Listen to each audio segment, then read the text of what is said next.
Hello children, how are you? I am fine. आज का जो हमारा चैप्टर है वो है समास।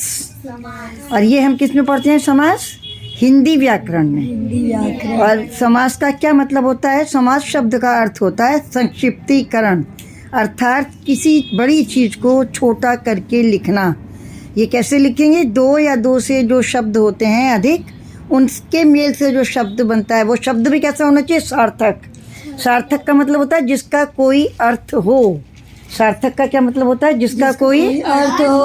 मतलब जैसे कि हमने बोला बाजार, तो बाजार आपको समझ में आ रहा है क्या है? अगर हम ऐसे ही बोलें कटपटर तो आपको समझ में नहीं आएगा इसका क्या मतलब है। जो भी हम शब्द बोलेंगे उसका कोई ना कोई मतलब होना चाहिए। अब हमें ये देखना है कि समास होते कितने। समास होते हैं 6 टाइप के, 6 तरह के समास होते हैं। पहला होता है अवयवी भाव। अवयवी भाव जो है इसका पहला पद प्रधान होता है। जो भी हम अक्षर लिखते हैं उसका जो पहला अक्षर है वो प्रथम प्रधानता होती है उसकी। जैसे यथाशक्ति, तो यथा शब्द है इसकी प्रधानता है। और दूसरा है तत्पुरुष। जो तत्पुरुष समास होता है इसमें का, की, के का लोप होता है। लोप मतलब छुपा होता है। का का शब्द, की का शब्द, के का शब्द ये छुपा होता है।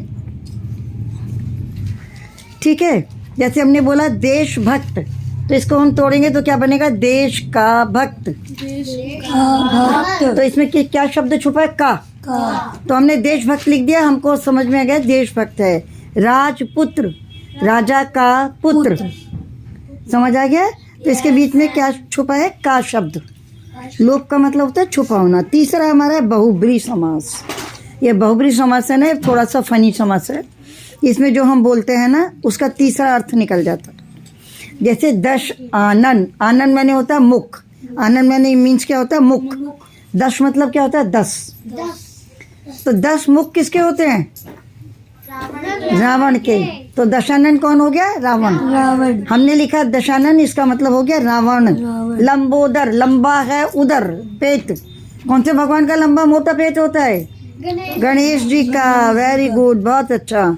और नीलकंठ, नीलाकंठ किसका है? कौन से भगवान का है? शिव जी। शिव जी। तो लिखा तो हमने कुछ है लेकिन इसका मतलब तीसरा निकल गया। हमने अगर लिखा दशानन तो हम समझ जाएंगे ये रावण है। लंबोदर ये गणेश जी हैं। नीलकंठ ये भगवान शिव हैं। समझ आ रहा है? अब आया कर्मधारी। कर्मधारी जो है इसमें पहला जो है वो विशेषण होता है, दूसरा विशेष्य होता है। पहला शब्द विशेषण होगा।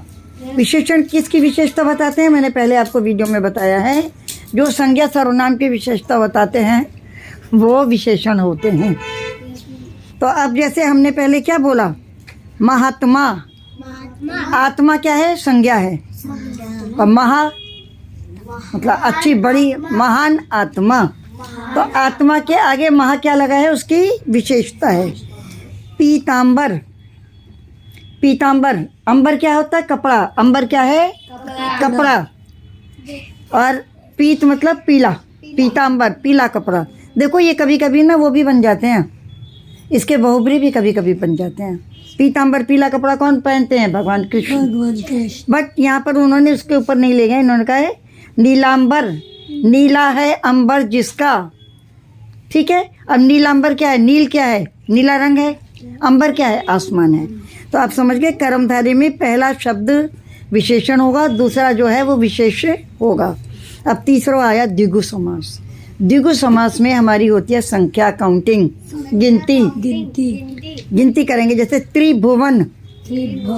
त्रिभुवन, भुवन मतलब क्या होता है? भवन, भुवन। त्रिभुवन, तीन। तीन आ गया ना, त्रि का मतलब 3। नवग्रह, नव मीन्स 9, 9। 9 ग्रह हैं। चतुर्भुज, 4 भुजाओं वाले। 4 भुजाओं। तो जिसके आगे गिनती होगी वो कौन सा होगा? द्विगु। और अंत में हमारा आ रहा है द्वंद्व समास। द्वंद्व समास में दोनों पद बराबर होंगे, कोई आगे नहीं कोई पीछे नहीं। ठीक है। तो दोनों का मतलब होगा जैसे कि इसमें और शब्द का लोप होगा, और शब्द इसके अंदर छुपा हुआ होगा। तो और शब्द जब इसमें छुपा होगा, जैसे माता पिता, तो माता और पिता। सुख दुख, सुख और दुख। भाई बहन, भाई और बहन। समझ आ गया? अब मैं Yes. दोबारा आपको समझा रही हूँ, एक बार ध्यान से देखिए।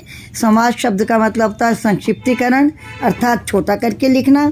जो ये संख्या में 6 होते हैं: अवयवी भाव, तत्पुरुष, बहुब्रीहि और कर्मधारय, द्विगु और द्वंद्व। द्वंद्व में हमें पता चल गया और शब्द का लोप है, और द्विगु में हमें पता चल गया कि काउंटिंग आती है। ये हमारी पहचानने के लिए इजी रहेगा। कर्मधारय में पहला शब्द है, दूसरा उसका विशेषण। पहला विशेषण है, दूसरा संज्ञा है। और फिर उसके बाद है बहुब्रीहि। बहुब्रीहि में तीसरा शब्द बनता है, जो भी दिया है उसका अर्थात तीसरा अर्थ निकल जाता है।